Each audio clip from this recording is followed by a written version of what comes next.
रूप पाहता लोचने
सुखा अंत पार नाही लेखा बाळ कृष्ण नंदा घरी आनंदल्या नरनारी गुडिया तोरणे करीती कथा गाती गाणे बाळ कृष्ण नंदा घरी आनंदल्या नरनारी तुका म्हणे छंदे मन वेधिले गोविंदे बाळ कृष्ण नंदा घरी आनंदल्या नरनारी विठ्ठल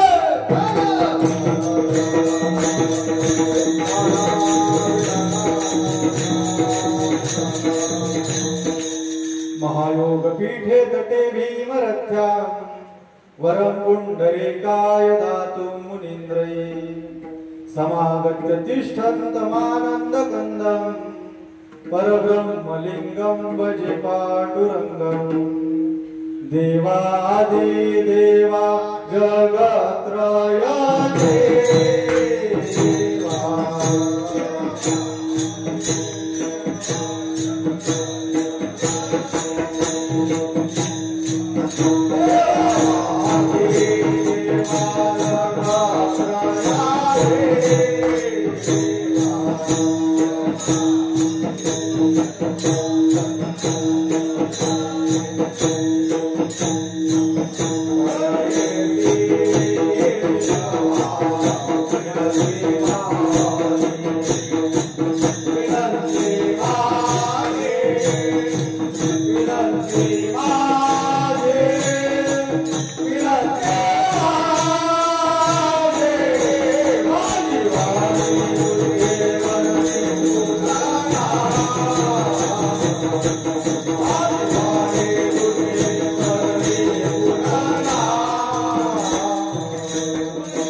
परेसी केशवा विनंती माझी ओम नमो ज्ञानेश्वरा करुणा कर दयाळा तुमचा अनुग्रह लाधलो पावन झालो चराचरी। नमो सद्गुरु तुकया ज्ञानदीपा, नमो सद्गुरु सच्चिदानंद रूपा, नमो सद्गुरु भक्त कल्याण मूर्ती, नमो सद्गुरु भास्करा पूर्ण कीर्ती। सेवेलागी सेवक झालो तुमच्या लागलो निज चरणा, अहो स्वामी तुकया देवा यावरी न करावा अवहेर। गोकुळीच्या सुखा अंत पार नाही लेखा, बाळकृष्ण नंदा घरी आनंदल्या नरनारी। विठ्ठल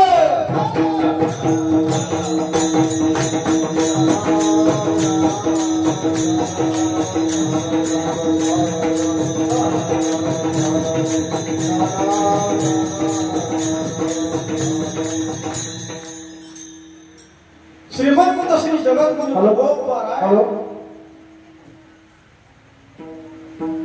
या अभंगातून भगवान परमात्म्याने ज्या ठिकाणी आपला अवतार धारण केला अशा गोकुळाचं वर्णन या अभंगातून करताय। आणि त्या गोकुळाचं वर्णन करत असताना त्या गोकुळातल्या सुखाचं वर्णन महाराज प्रतिपादन करताय। गोकुळीच्या सुखा अंत पार नाही लेखा। महाराज सांगतात की गोकुळामध्ये जे सुख प्राप्त झालं ते सुख तुमच्या आमच्यासारखं सामान्य सुख नाही, तर त्या गोकुळवाशाने जे सुख प्राप्त झालं त्या सुखाला अंत नाही, नव्हे नव्हे त्या सुखाला पार नाही, नव्हे नव्हे त्या सुखाचा लेखा जोखा होऊ शकत नाही, असं अमर्याद सुख त्या गोकुळवाशांना प्राप्त झालं। आणि ते सुख प्राप्त होण्याचं कारण तुकोबराय अभंगाच्या दुसऱ्या चरणात सांगतात की भगवान कृष्ण परमात्म्याचा जन्म, किंबहुना भगवान कृष्ण परमात्म्यानं त्या गोकुळामध्ये बाल रूपानं अवतार धारण केला आणि त्या अवतारामुळे त्या गोकुळवाशांना त्या सुखाची प्राप्ती झाली। बाळ कृष्ण नंदा घरी आनंदल्या नरनारी। भगवान कृष्ण परमात्म्यानं आपला अवतार धारण केला आणि गोकुळामध्ये असणारे सगळे महाराज नर नारी गोपाळ गवळणी या सर्वांना आनंद झाला।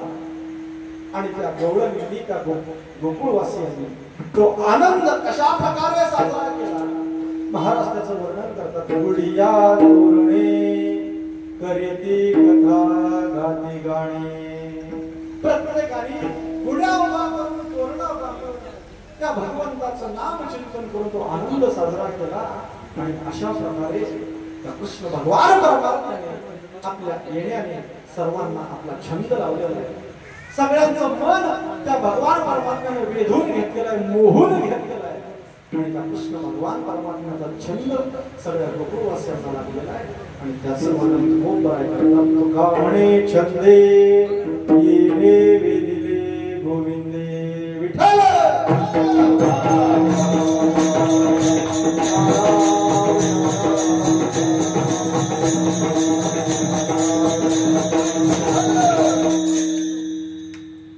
अभंगाच्या चिंतनाला सुरुवात करण्यापूर्वी 2 मिनिटाचा परिहार करणं गरजेचं आहे। सालाबाप्रमाणे आपल्या या जगद्गुरु तुकोबरायांच्या पदस्पर्शानं पावन झालेल्या बोरगाव भूमीमध्ये या गावामध्ये भगवान श्रीनाथ महाराजांच्या कृपाशीर्वादाने चालत असलेला हा भव्य आणि दिव्य असा हा अखंड हरिनाम सप्ताह। आणि या सप्ताहातील आजची कार्याची म्हणजे सांगतेची कीर्तन सेवा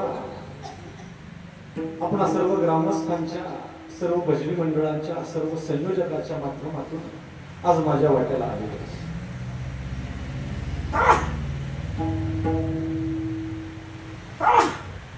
खऱ्या अर्थानं आपण ज्या ठिकाणी आज उभं राहिलोय ती दिसायला जरी सामान्य भूमी असली तर महाराज ती असामान्य अशा प्रकारची भूमी. जगद्गुरु तुकोबरायांचे पदस्पर्श या मातीला लागलेले आहेत आणि ज्या ठिकाणी जगद्गुरु तुकोबराय जातात त्याच आपण रस्त्यावरती त्याच प्रांगणामध्ये आपण आज उभा आहे. लाखो भाविक लाखो वारकरी आपल्या गावामधून जात असतात आणि तेवढ्याच भावनेनं तेवढ्या श्रद्धेनं आपण सर्वजण त्या वारकऱ्यांची त्या संतांची सेवा करत असतात.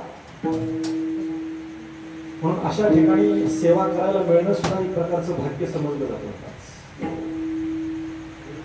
ती भूमी सामान्य नाही, ती माणसं सुद्धा सामान्य नाही. आणि अशा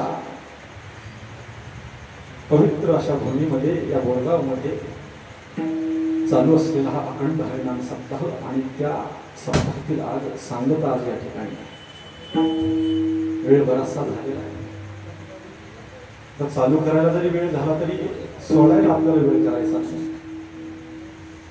एक चूक आपल्या हातून घडलेली आहे, उशिरा चालू कर, पण दुसरी चूक आपण घडून द्यायची. आणि वसंतबुवा आमच्यासारख्या नौक्या कीर्तन करायला असं बोलावं लागतं, काहीतरी सांगून वेळ कमी करून तेवढं सांगायला आणायचं भांडवल नको का. आणि सगळी ही प्रेमाची मंडळी आहे. तिथं आल्यानंतर मला सांगितलं की महाराज आमची काही भास्कर महाराजांच्या फडावरचे आहेत, काही शिरवळकर महाराजांचे आहेत, काही देवकर महाराजांचे. मी खऱ्या अर्थाने त्याला थाराच देत नाही. आपण फक्त कोणाला तरी धरून जायचं म्हणून कोणाला तरी पदर धरला आणि पुढे चालतोय, पण सगळ्याला एकाच ठिकाणी जायचं. आणि म्हणून मला असं वाटतं की सगळ्यांनी एकत्र येऊन सप्त होणे गरजेचं आहे. हा माझा हा तुमचा इथं नको आहे. आपण प्रपंचात दमलोय, प्रपंचात दुःख भोगतोय, इथं काहीतरी सुख मिळेल म्हणून येतो, इथं सुद्धा परत जर तुझं माझं करत असं तर त्याला येण्याला अर्थ राहतो. आणि म्हणून खऱ्या अर्थानं आनंद वाटला की सगळे एकत्र येऊन आपण सप्ताह आणि असे सप्ते प्रत्येक ठिकाणी झाले पाहिजे. असो बराचसा वेळ झालेला आहे. खऱ्या अर्थानं आता जो महिना चालू झाला तो श्रावण मास आहे. हा महिना सुद्धा सामान्य नाही म्हणा. आपल्या हिंदू संस्कृतीमध्ये विशेष महत्व असणारा हा महिना म्हणजे श्रावण महिना. अनेक सण या महिन्यामध्ये असतात. भगवान शंकराची विशेष पूजा या महिन्यामध्ये केली जाते. आणि भगवान कृष्ण परमात्म्याने जो अवतार घेतला तो सुद्धा याच महिन्यामध्ये घेतला. म्हणून श्रावण वद्य अष्टमी रोहिणी नक्षत्रामध्ये भगवान कृष्ण परमात्म्याचा जन्म झाला. आणि त्या कृष्ण भगवान परमात्म्याने ज्या ठिकाणी जन्म घेतला ते ठिकाण नक्की कोणतं आहे, त्या ठिकाणी नक्की परिणाम काय झाला तो सांगणारा अभंग आज आपण या ठिकाणी सेवेकरिता घेतलेला आहे. विठ्ठल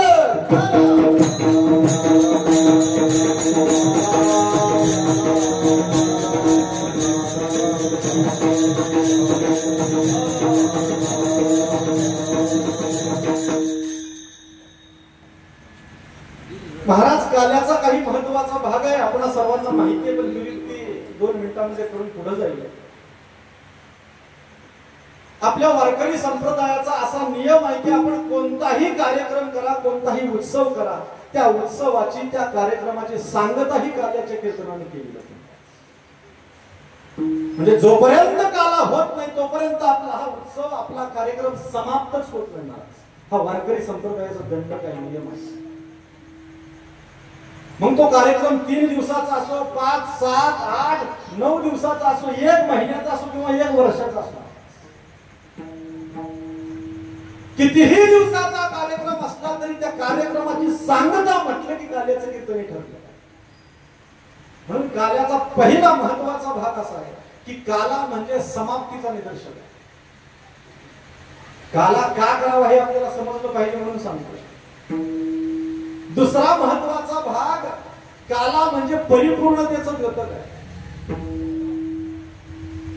आपण 7 दिवस काला केला, इथं उत्सव केला, हरिनामाचा गदारोळ केला आणि काल्याचं कीर्तनच केलं नाही तर महाराज तो आपला कार्यक्रम परिपूर्ण झाला असं म्हणताच येणार नाही. जोपर्यंत काला होत नाही तोपर्यंत या उत्सवाला परिपूर्णता प्राप्त होत नाही.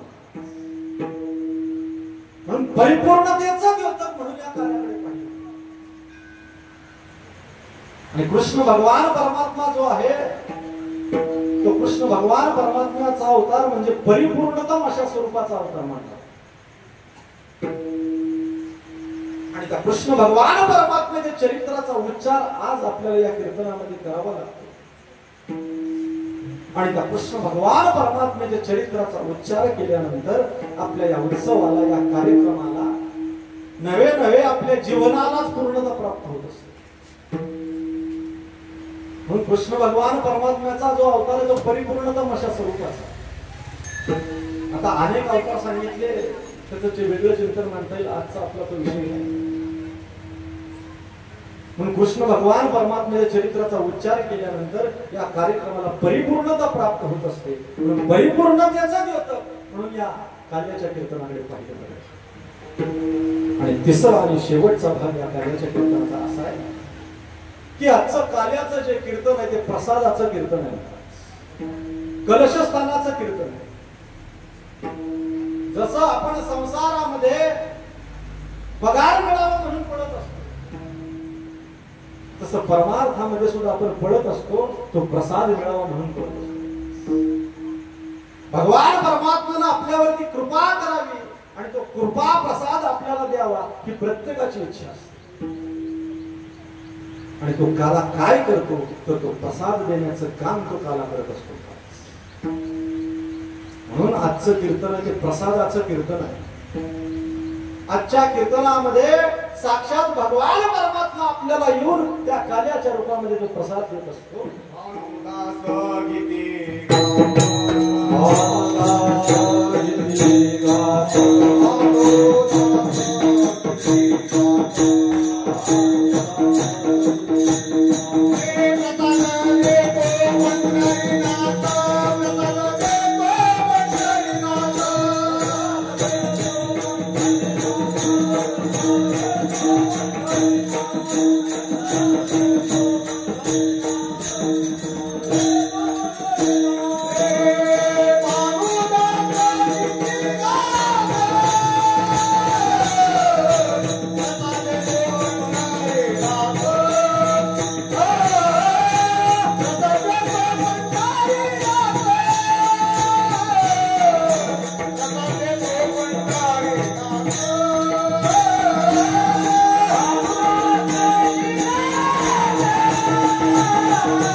प्रसाद देतो पंढरीनाथ. पंढरीनाथ काय देतो? प्रसाद महाराज प्रसाद देतो.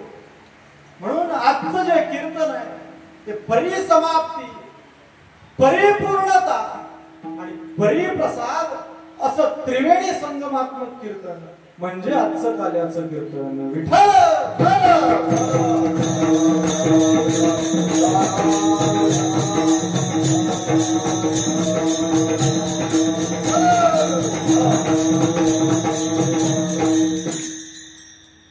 आणि म्हणून विशेष असणार हा श्रावण मास भगवान कृष्ण परमात्म्याने अवतार ज्या महिन्यामध्ये धारण केला तो मास म्हणजे श्रावण मास. आणि म्हणून कृष्ण भगवान परमात्म्याने ज्या ठिकाणी आपला अवतार धारण केला त्या गोकुळाचं विशेषत्व, त्या गोकुळाचं महत्व सांगणारा अभंग आज आपण या ठिकाणी सेवेकरिता घेतलेला आहे. माझ्या अल्पशा बुद्धीला सुचेल असं अर्ध्या पाऊण तासामध्ये चिंतन मांडून आपण बरोबर 12:15 ते 12:30 वाजता काला वाटणार आहोत.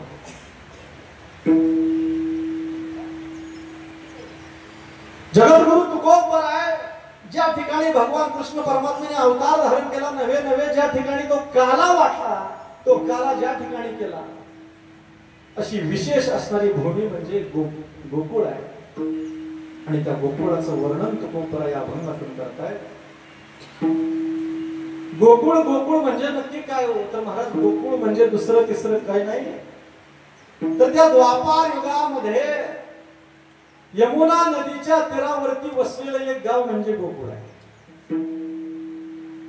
आता गोकुळ म्हणजे काही सामान्य भूमी नाही बरं का, भाग्यानं म्हटलेलं गोकुळ आहे.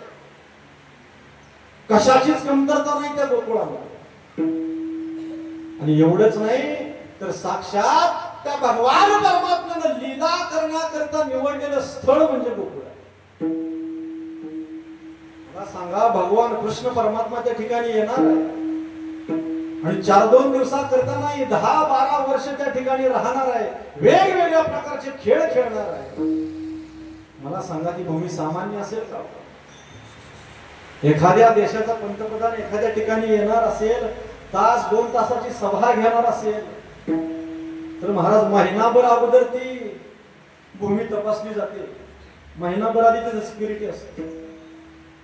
मला सांगा, एखाद्या देशाचा पंतप्रधान येणार असेल तरी एवढी सिक्युरिटी. साक्षात या विश्वाचा नियंता भगवान परमात्मा त्या ठिकाणी येणार आहे आणि 1-2 तास थांबणार नाही, 10-12 वर्ष थांबणार आहे, वेगवेगळ्या प्रकारचे खेळ करणार आहे. मग महाराज त्या स्थळाची, त्या भूमीची पाहणी झाली नसेल का? शास्त्रामध्ये असं वर्णन आलेलं आहे की साक्षात त्या भगवान परमात्म्यानं त्या गोलक धामातून खाली पाठवलेली भूमी म्हणजे ती गोकुळ आहे. म्हणजे गोकुळ ही काही सामान्य भूमी नाही. आणि अशा असामान्य असणाऱ्या स्थळाचं वर्णन तुकोबराय करतात. आता वर्णन करायचं म्हटल्यावर महाराज सगळं सांगून चालत नाही त्या व्यक्तीबद्दल. मग तुम्ही एखाद्या पदार्थाचं वर्णन करा, एखाद्या गोष्टीचं करा, एखाद्या व्यक्तीचं करा, किंवा एखाद्या स्थळाचं वर्णन करा. एखाद्या व्यक्तीचं वर्णन करायचं तर आपल्याला सगळं सांगून चालत नाही. महाराज काय व्यक्ती आहे, त्याला 2 हात आहेत, 2 डोळे आहेत, 2 पाय आहेत, असं वर्णन करतो का आपण? नाही. त्या व्यक्तीमध्ये असणारे विशेष गुण आपल्याला सांगावे लागतात. महाराज काय व्यक्ती आहे, उंचापुरा आहे, नाका डोळ्याने चांगला आहे, स्वभावान अतिशय दिलदार आहे, अतिशय शांत स्वभावाचा आहे, अतिशय श्रीमंत आहे. म्हणजे त्या व्यक्तीमध्ये असणारे विशेष गुण सांगावे लागतात वर्णन करायचं. तसं तुकोबराय या गोकुळाचं वर्णन करत असताना गोकुळाचं सगळं वर्णन करत बसले नाही. त्या गोकुळाचं वर्णन करत असताना तुकोबरायांनी आपल्याला गोकुळाचा विशेष घटक सांगितला. आणि तो विशेष घटक कुठं सांगितला तर अभंगाच्या पहिल्या चरणात सांगितला.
सुखा अंत पार नाही लेखा.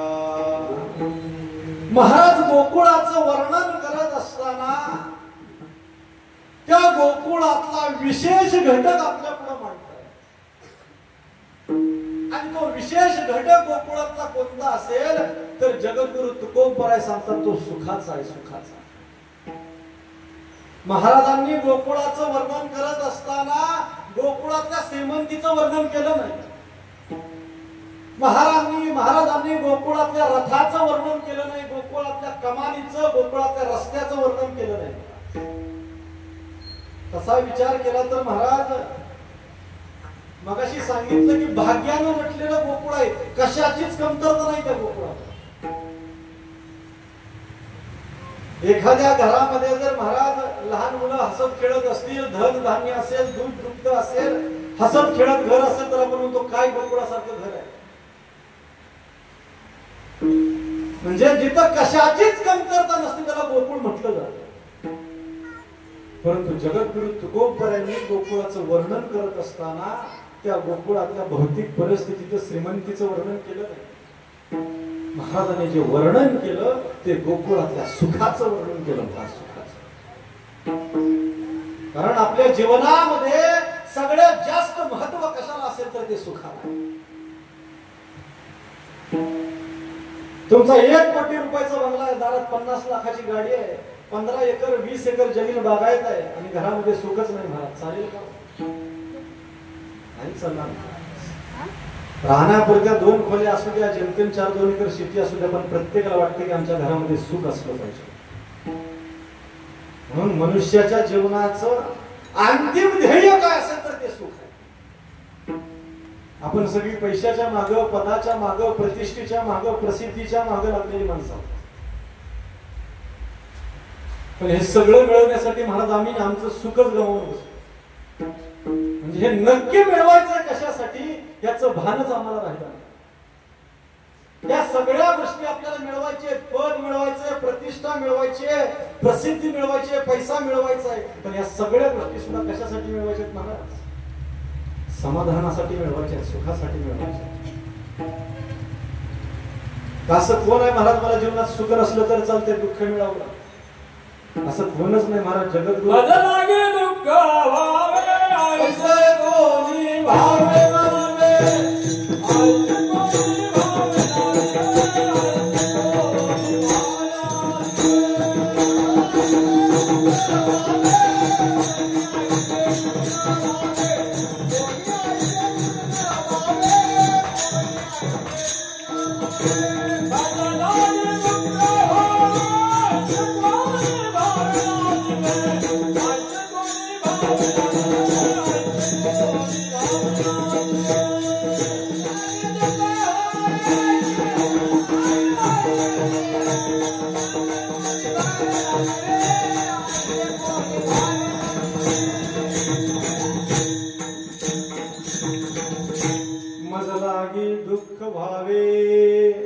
ऐसे कोणी भावे ना जीवे. मला दुःख व्हावं असं कोणालाच वाटत नाही. प्रत्येकाला जी अपेक्षा आहे ती सुखाची अपेक्षा आहे.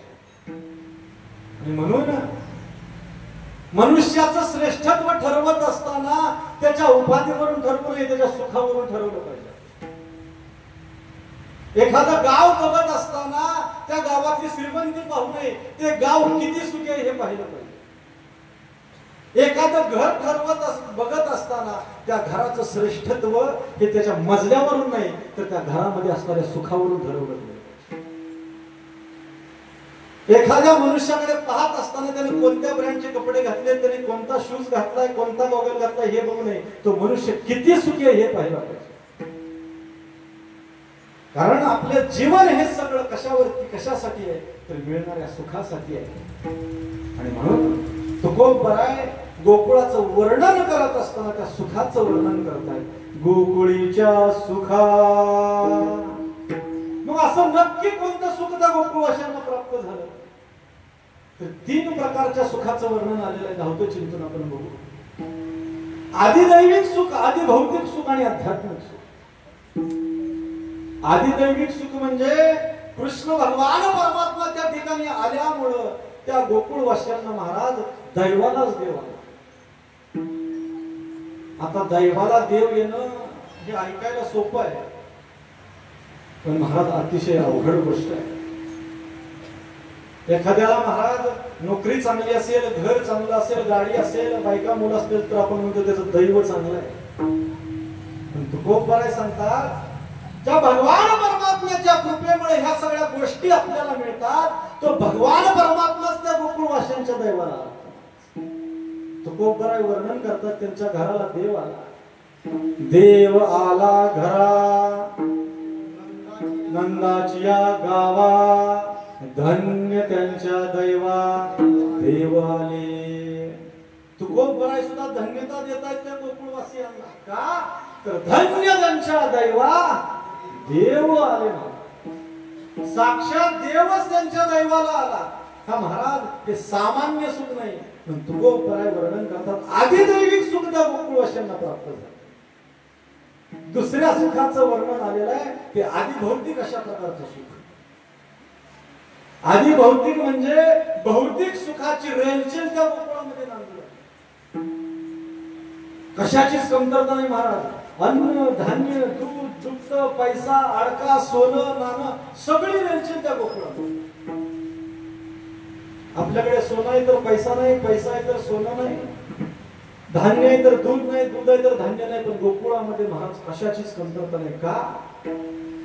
कारण त्यांच्या दैवाला देव आला होता आणि तिथं देव आल्यामुळं लक्ष्मी सुद्धा तिथं आपोआप आली. कारण एक गणित आहे, जिथं देव असतो तिथंच लक्ष्मी राहते.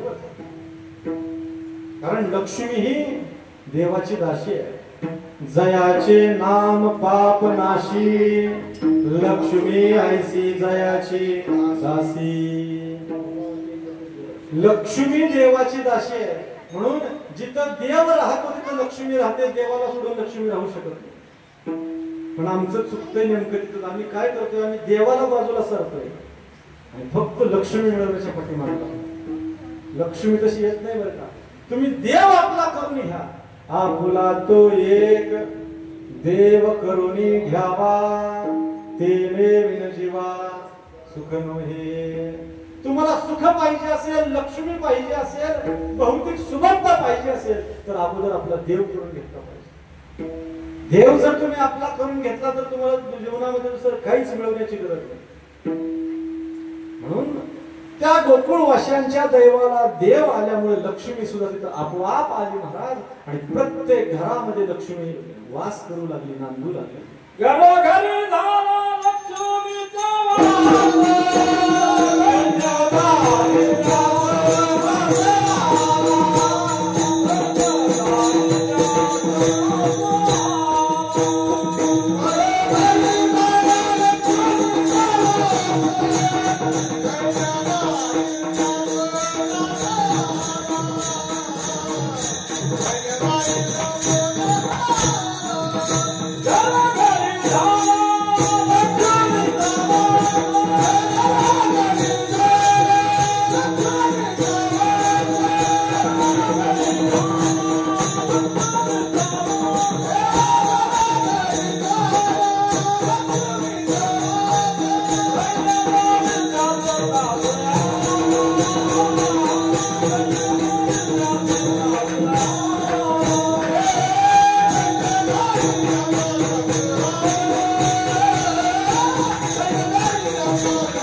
नांदू लागले.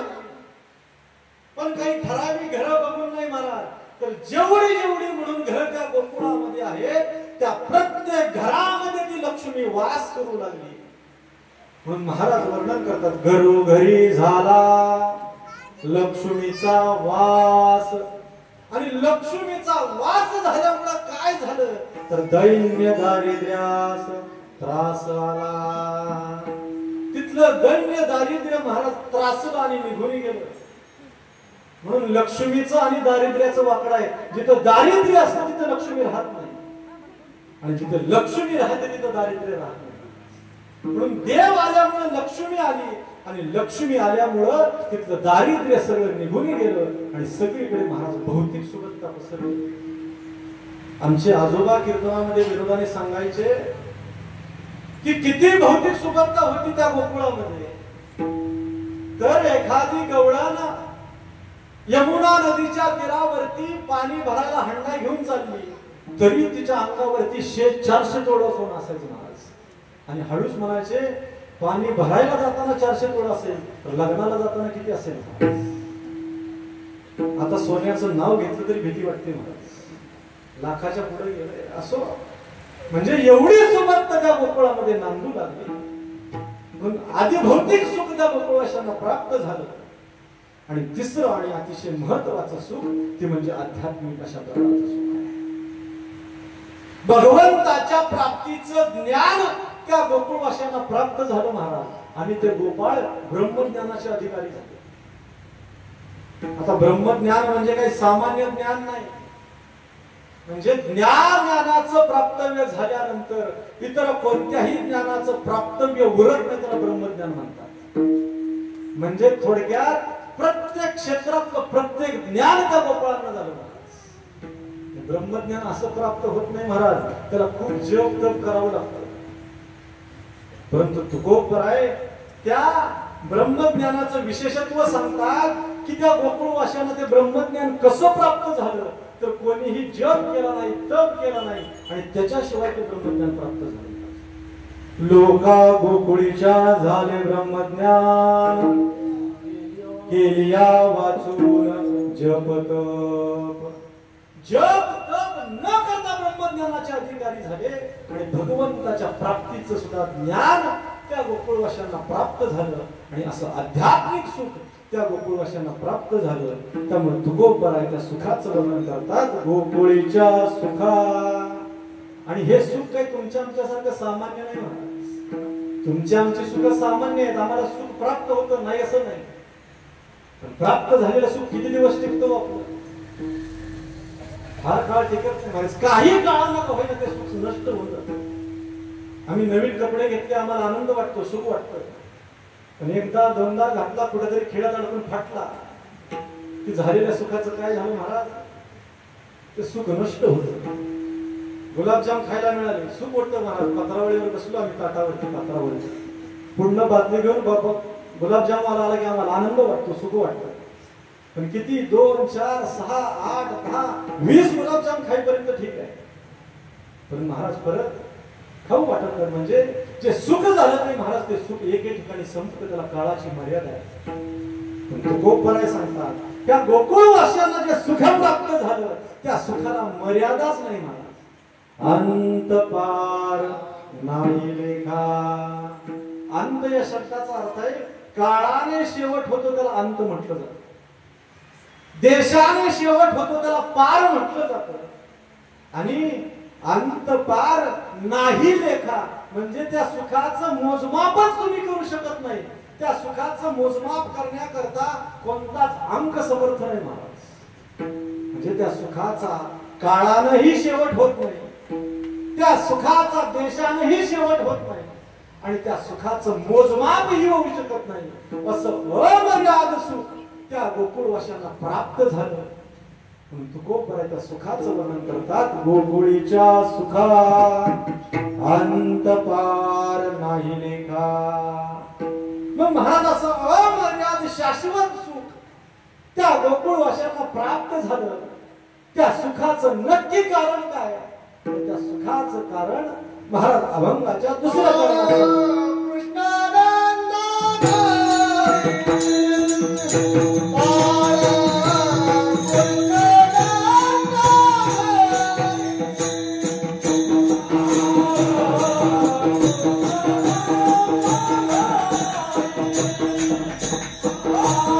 Oh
बाळ कृष्ण नंदा घरी, नंदाच्या घरी कृष्ण भगवान परमात्मा बाल रूपाने अवतीर्ण झाले आणि त्याचा परिणाम म्हणून त्यांना ते सुख प्राप्त झालं.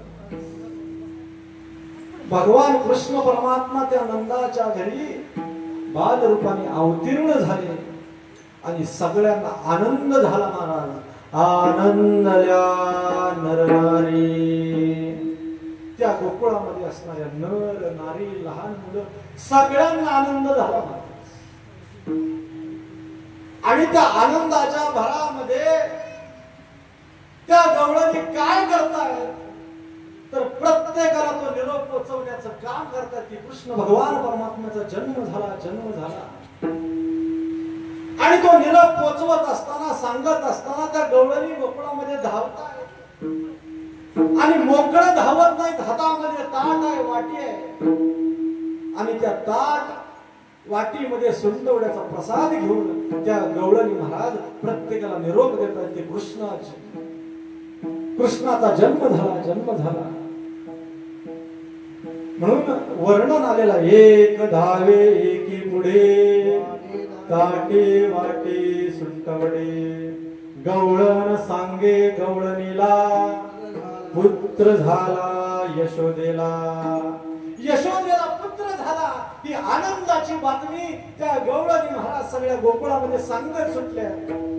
आणि मोकळं सांगण्यापेक्षा ही आनंदाची बातमी काहीतरी प्रसाद देऊन सांगावी म्हणून तो सुंटवड्याचा प्रसाद सगळ्या एकमेकांना वाटतायत. सगळ्यांना आनंद झाला. फक्त त्या गोकुळवासियांना आनंद झाला असं नाही महाराज, तर त्या पृथ्वीला सुद्धा आनंद झाला. महाराज पृथ्वी सुद्धा हिरवा शालू नेसून आपल्या पतिराजाचं स्वागत करत असते. कारण भगवान परमात्मा हा पृथ्वीचा मालक आहे आणि पृथ्वी ही भगवान परमात्म्याची पत्नी आहे. ती पृथ्वी हिरवागार शालू नेसून आपल्या पतिराजाचं स्वागत करत असते. महाराज कितीही दुष्काळ असू द्या पण श्रावण महिन्यामध्ये थोडा तरी पाऊस पडल्याशिवाय राहत नव्हता. आणि पाऊस पडला की सगळीकडे हिरवळ पसरते. तुमच्या शेतामध्ये असेल, रानामध्ये असेल, बांधावरती असेल, डोंगरावरती असेल, सगळीकडे ती हिरवळ पसरते. आणि ती हिरवळ म्हणजे पृथ्वी तो हिरवा शालू नेसत असतो. का तर आपला मालक जे कृष्ण भगवान परमात्मा येणार आहे म्हणून पृथ्वीला सुद्धा आनंद झाला. ढगांना सुद्धा आनंद झाला. ढग म्हणाले कृष्ण भगवान परमात्मा माझा रंग धारण करणार आहे म्हणून त्या ढगांना आनंद झाला. चंद्राला सुद्धा आनंद झाला. चंद्राला विचारलं का आनंद झाला तर चंद्राने सांगितलं की या अगोदरचा भगवान परमात्म्याचा अवतार सूर्यवंशामध्ये होता. कृष्ण भगवान परमात्म्याचा अवतार माझ्या वंशामध्ये असणार आहे म्हणून चंद्राला सुद्धा आनंद झाला. अशा प्रकारे सगळ्या महाराज धरणी मातेला आनंद झाला, नद्यांना आनंद झाला, डोहाला आनंद झाला, चंद्राला आनंद झाला, ढगाला आनंद झाला. नवे नवे सगळ्या गोकुळवासियांना आनंद झाला. कृष्ण भगवान परमात्मा बाल रूपाने अवतीर्ण झाले. बाळ कृष्ण नंदा घरी, आनंदल्या नरनारी. आणि म्हणून त्या भाषेने झालेला आनंद कशा प्रकारे साजरा केला तर त्याचं वर्णन महाराज तिसऱ्या चरणामध्ये करतात. गुढिया तोरणे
गुढिया तोरणे करीती कथा गाती गाणी. प्रत्येकाने आनंदाच्या भरामध्ये सर्वांनी आपापल्या घरावरती गुढ्या उभा केलेल्या. प्रत्येकाने आपापल्या घरावरती तोरण बांधलेलं आहे. प्रत्येकाने आपापल्या घरासमोर केशराचा सडा टाकलेला आहे. केशर म्हणजे महाराज सामान्य नाही, सोन्यापेक्षा सुद्धा महाग आहे. प्रत्येक जण महाराज त्या आनंदाच्या भरामध्ये काही ना काही दान करतोय. कोणी गोदान करतोय, कोणी वस्त्रदान करतोय, कोणी सुवर्णदान करतोय. प्रत्येकाला आनंद झालेला आहे. प्रत्येकाने आपापली घर सजवलेली आहे. प्रत्येकाने आपापलं अंगण सजवलेलं आहे. आणि प्रत्येक जण महाराज त्या भगवंताचं भजन करतोय. प्रत्येक जण भगवंताची कथा करतोय. प्रत्येक जण त्या भगवंताचं कीर्तन करतोय. आणि ज्याच्या बघेल त्याच्या मुखामध्ये महाराज एकच नाव आहे, कृष्ण. प्रत्येकाच्या मुखामध्ये एकच विषय आहे, कृष्ण. प्रत्येकाच्या डोक्यामध्ये, प्रत्येकाच्या चित्तामध्ये एकच विषय, कृष्ण कृष्ण कृष्ण. जिकडं जाईल तिकडं महाराज कृष्ण. प्रत्येकाच्या जीवनाचा एकच विषय झाला आणि तो विषय म्हणजे कृष्ण आहे. आणि अशा प्रकारे सगळं वातावरण हे कृष्णमय झालं. गोकुळामध्ये कुठेही गेला तर कृष्णाशिवाय महाराज दुसरा विषयच नाही. कृष्ण कृष्ण कृष्ण कृष्ण. आणि अशा प्रकारे कृष्ण भगवान परमात्म्याने सगळ्यांना आपला छंद लावला. आणि त्याने येण्याने सगळ्यांचं मन वेधून घेतलं, सगळ्यांचं मन मोहून घेतलं. आणि म्हणून तुकोबराय त्याचं वर्णन करतात. तुका म्हणे छंदे येणे किंवा मन वेधिले गोविंदे विठोबार कुमारी.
चिंतन आपण पाहिलेलं आहे. परंतु आजची जी सेवा आहे ती काल्याच्या निमित्तानं असणारी सेवा आहे. आणि जोपर्यंत आपण कृष्ण भगवान परमात्म्याच्या चरित्राचा उच्चार करत नाही तोपर्यंत खऱ्या अर्थानं काल्याचं कीर्तन पूर्ण होऊ शकत नाही. म्हणून 1 तास 1.5 तासामध्ये आपण कृष्ण भगवान परमात्म्याचं चरित्र पाहूया. आणि बरोबर 1:30-2 वाजता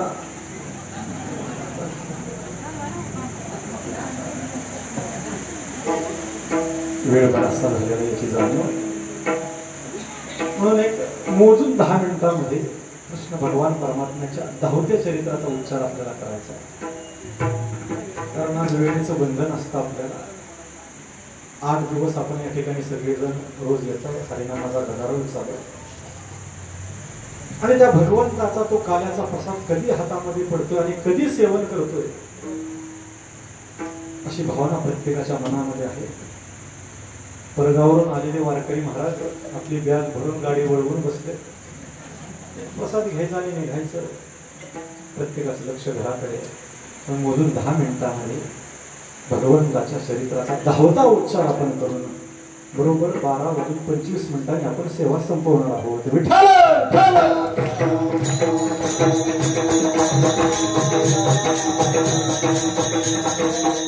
कृष्ण भगवान परमात्म्याच्या चरित्राचा उच्चार आपल्याला या कीर्तनामध्ये करणं बंधनकारक आहे. मग कोणत्या चरित्राचा उच्चार करायचा तुकोबराय त्याचाही निर्देश करतात. चरित्र ते उच्चारावे केले देवे गोकुळी. गोकुळामध्ये जे चरित्र केलं त्याचे सुद्धा परत 2 भाग पडतात. भगवान परमात्म्यानं काही चरित्र केलं ते रांगत असताना केलं आणि काही चरित्र केलं ते गायी राखत असताना केलं. ये दशे चरित्रे केले नारायणे रांगता गोधने राखीत आहे. रांगत असताना आणि गोधन म्हणजे गायी राखत असताना काही. हळूहळू भगवान कृष्ण परमात्मा मोठे होऊ लागले. तळवे तळहात टेकीत डाव्या गुडघ्याने रांगीत.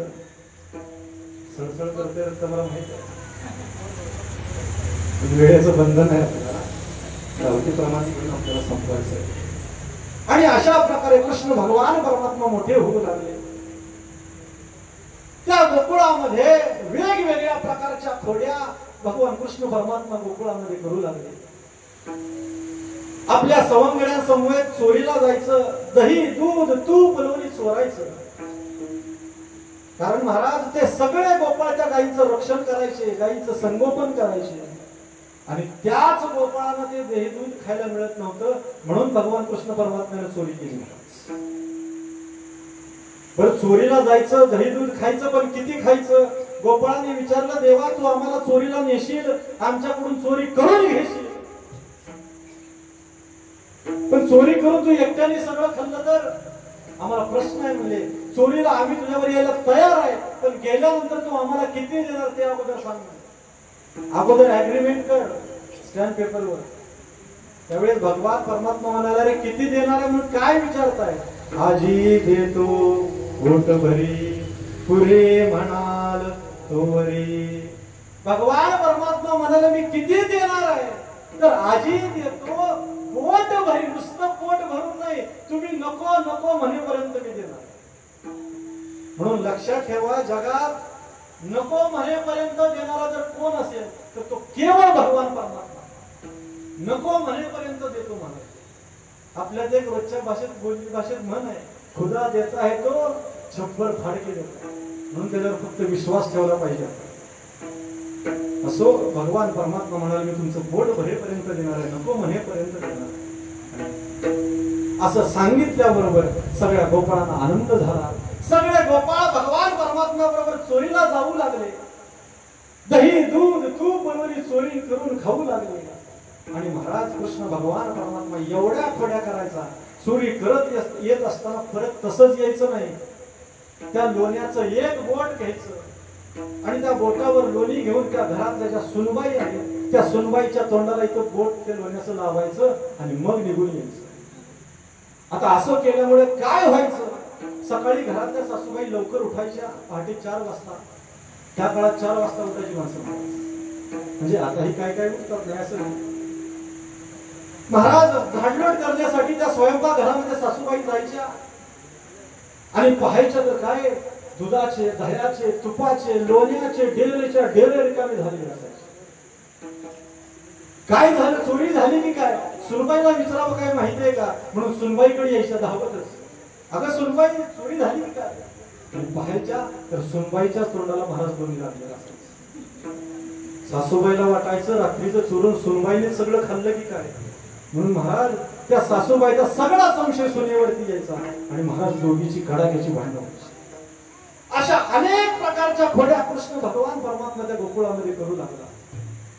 त्याचबरोबर त्या गोकुळामध्ये लहान लहान मुलं पाळण्यामध्ये झोपलेली असायची. गुपचूप सगळ्यांची नजर चुकवून त्या घरामध्ये जायचं, पाळण्यापाशी जायचं, त्या मुलाला चिमटा काढायचा आणि मुलगा रडायला लागला की तिथून पळ काढायचा. त्या गोकुळामध्ये भरपूर गायी होत्या महाराज. त्या घरापुढे बांधलेल्या, त्या गोठ्यामध्ये बांधलेल्या गायी असायच्या, वासरं असायची. ते वासरं महाराज रात्रीचं जायचं आणि सगळ्या वासऱ्याची महाराज त्या गावी सोडायची. वासरं इकडं तिकडं पळून जायची. त्याचबरोबर त्या गोकुळामध्ये जी लहान लहान मुलं असायची त्या लहान मुलांना भीती दाखवायची. मेलेले साप मेले आणोनी सर्प आम्हा गावितो दर्प. दर्प म्हणजे भीती. मेलेले साप आणायचे आणि लहान मुलांना भीती दाखवायची. त्यामुळं काय व्हायचं महाराज? लहान मुलं ओरडायची, किंचवायची, बेशुद्ध पडायची. त्या गवळणींनी आपापल्या घराबाहेर मोठमोठ्या अशा अष्टनळ रांगोळ्या काढलेल्या असायच्या. रांगोळ्या काढून झाले की तिथं जायचं आणि तिथं नळ चालू करायचा. म्हणजे तिथं लघुशंका करायची. अष्टदळ काढले अंगणी त्यावरे मुते चक्रपाणी. आणि अशा अनेक प्रकारच्या खोड्या भगवान कृष्ण परमात्मा त्या गोकुळामध्ये करू लागले. आणि त्या खोड्यांना वैतागलेल्या गवळणी महाराज नंदराजाच्या वाड्यावरती गेल्या आणि आई साहेब यशोदामाईला त्या खोड्यांची गाराणी गायली की तुमचा कृष्ण खोड्या करतो, आम्ही तर गोकुळामध्ये राहावं का जावं? अनेक प्रमाणे महाराज त्या गवळणी सगळ्या खोड्यांना वैतागलेल्या, आम्ही राहावं का जावं एवढा त्रास आम्हाला तुमचा कृष्ण देतोय. आणि महाराज आई साहेबांनी सगळे त्या खोड्या ऐकून घेतल्या आणि त्या खोड्यांची दखल घेऊन कृष्ण भगवान परमात्म्याला महाराज त्यावेळेस इथं ठेवायचं नाही, आता त्याला शाळेत घातलं पाहिजे. म्हणून महाराज त्यावेळेस भगवान कृष्ण परमात्म्याला शाळेत घातलं. आता तुम्ही म्हणाल त्यावेळेस कोणती शाळा होती? तर त्यावेळेची शाळा होती ती गोशाळा होती. म्हणजे त्या गोकुळामध्ये महाराज एवढ्या गायी होत्या, आता वेळ नाही आपल्याला, त्या गोकुळामध्ये 9 नंद होते, 9 उपनंद होते, 6 वृषभानू होते, 2 वृषभानूवर होते आणि 1 नंदराज होते. म्हणजे त्या गोकुळामध्ये ज्याच्याकडे जेवढ्या गायी त्यानुसार ह्या पदव्या होत्या. कृष्ण भगवान परमात्म्याच्या घरी 1 कोटी गायी होत्या. आणि महाराज त्यावेळेस आईने भगवान कृष्ण परमात्म्याला शाळेमध्ये टाकले. दररोज आपापल्या घरच्या गायी घ्यायच्या, आपापल्या सवंगड्यांना बरोबर घ्यायचं आणि सगळे गोपाळ मिळून आपापल्या गायी घेऊन वृंदावनावरती जायचे. नदीच्या तीरावरती दिवसभर गायी चरण्याकरिता सोडायच्या. सवंगडी बाल गोपाळ घेऊन दिवसभर एकत्र खेळ खेळायचे आणि संध्याकाळी दिवस मावळताना त्या गायी घेऊन परत घरी यायचं. असा दिनक्रम म्हणजे त्यावेळेसची शाळा होती. आईच्या आज्ञेप्रमाणे भगवान कृष्ण परमात्मा शाळेत जाऊ लागले आणि बरेच दिवस गेल्यानंतर सगळे गोपाळ त्या भगवान कृष्ण परमात्म्याकडे एक दिवस सगळे आले आणि भगवान कृष्ण परमात्म्याला विनंती केली, देवा आपण दररोज एकत्र जातोय, आपण दररोज एकत्र खेळ खेळतोय, आपण दररोज एकत्र परत येतोय. आता देव आम्हाला उशीर करू नको, जेवढ्या लवकर होईल तेवढ्या लवकर काल्याचा प्रसाद आम्हाला दे. म्हणून भगवान कृष्ण परमात्म्यानं सगळ्या आपल्या सवंगड्यांना गोपाळ्यांना विनंती केली की जशी माझी शिदोरी आहे तशी उद्या येताना प्रत्येकानं आपापल्या घरून शिदोऱ्या घेऊन या. दुसरा दिवस उजाडला. सर्व गोपाळांनी आपापल्या घरून शिदोऱ्या घेतलेल्या आहेत, सर्व गोपाळांनी आपापल्या गायी घेतलेल्या आहेत आणि सगळे गोपाळ त्या गायी घेऊन आपल्या शिदोऱ्या घेऊन वृंदावनामध्ये निघालेले आहेत. सगळे गोपाळ वृंदावनामध्ये पोहोचलेले आहेत. सगळ्यांनी आपापल्या गायी नदीच्या तीरावरती चरण्याकरिता सोडलेले आहेत आणि सगळे गोपाळ आणि कृष्ण भगवान परमात्मा एकत्र मिळून खेळ खेळू लागलेले आहेत. हुतुतु हमामा हुंबरी अशा अनेक प्रकारचे खेळ ते गोपाळ आणि भगवान कृष्ण परमात्मा मिळून खेळू लागले. सकाळी 8 वाजता वृंदावनामध्ये पोहोचलेले आहेत. 8:30 वाजता 9 वाजता खेळ सुरू झालेला आहे. 12 12:30 वाजत आल्या महाराज डोक्यावरती ऊन आलं आणि सगळे गोपाळ महाराज दमलेले थकलेले. सगळ्या गोपाळांच्या पोटामध्ये आता कावळे ओरडायला लागलेले आहेत. सगळ्या गोपाळांना भूक लागलेली आहे आणि सगळ्या गोपाळांनी देवाला विनंती केली, देवा आता या खेळामध्ये सुख राहिलेलं नाही, त्या खेळामध्ये आता आनंद राहिलेला नाही. देवा काय कर, तर आता खेळ मोडून टाक आणि लवकरात लवकर आम्हाला काल्याचा प्रसाद दे. खांदी भार पोटी भूक काय कीर्तनाचे सुख, काय खेळायाचे सुख. त्या खेळामध्ये सुख राहिलं नाही देवा.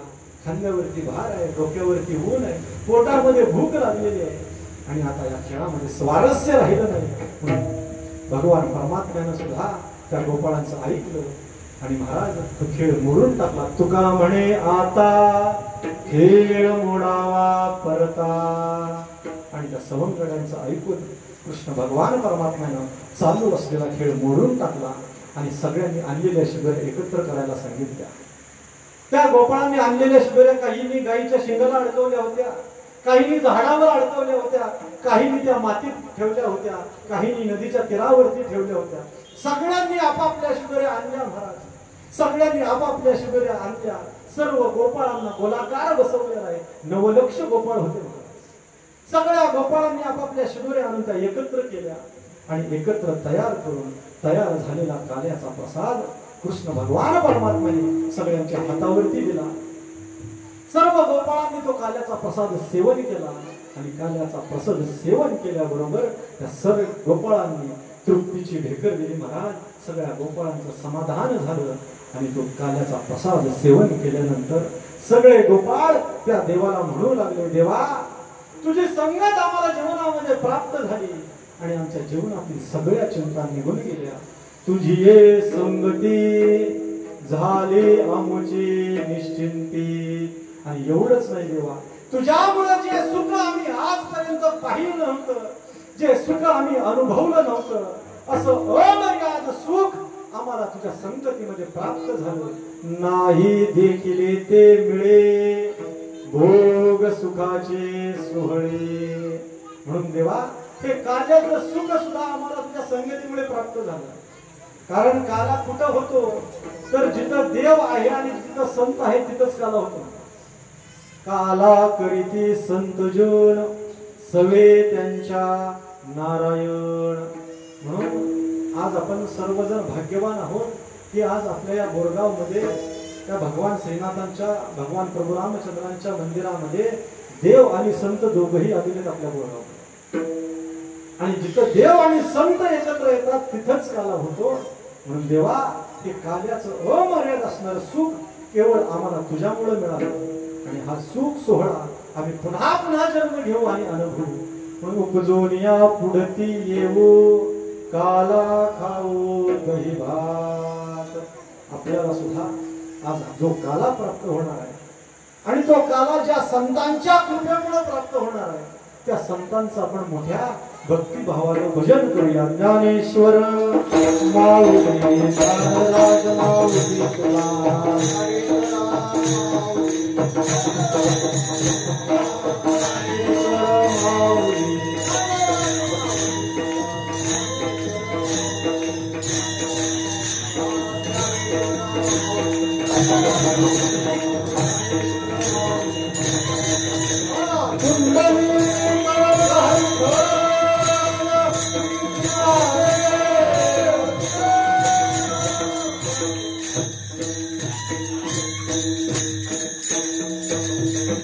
तुकाराम तुकाराम तुकाराम तुकाराम.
Magonia